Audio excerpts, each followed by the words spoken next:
বাংলাদেশের রাষ্ট্রপতি রাষ্ট্রের সর্বোচ্চ সাংবিধানিক পদে থাকা ব্যক্তি।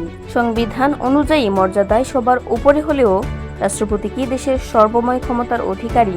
বাস্তবতা হলো সংসদীয় সরকার ব্যবস্থায় রাষ্ট্রপতি রাষ্ট্রপ্রধান, কিন্তু সরকার প্রধান নন। নির্বাহী ক্ষমতার মূল কেন্দ্রে প্রধানমন্ত্রী ও মন্ত্রিসভা।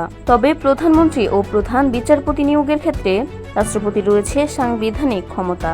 এছাড়া দণ্ডমার্জনা, স্থগিত, হ্রাস বা মওকুফের ক্ষমতাও রয়েছে তার হাতে। রাষ্ট্রপতির মেয়াদ 5 বছর।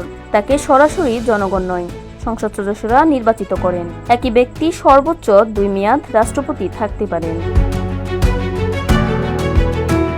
এবার আসা যাক সুযোগ সুবিধায়। বর্তমানে রাষ্ট্রপতির মাসিক বেতন 1,20,000 টাকা, যা আয়কর মুক্ত।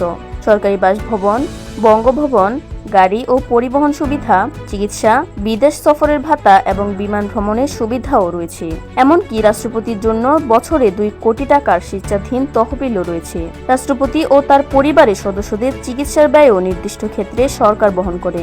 অর্থাৎ রাষ্ট্রপতির মর্যাদা সর্বোচ্চ হলেও তার নির্বাহী ক্ষমতা সীমিত। তবে সাংবিধানিক সংকট বা বিশেষ পরিস্থিতিতে রাষ্ট্রপতির ভূমিকা হয়ে উঠতে পারে অত্যন্ত গুরুত্বপূর্ণ। ফাহিমা রশিদ, ঢাকা প্রো।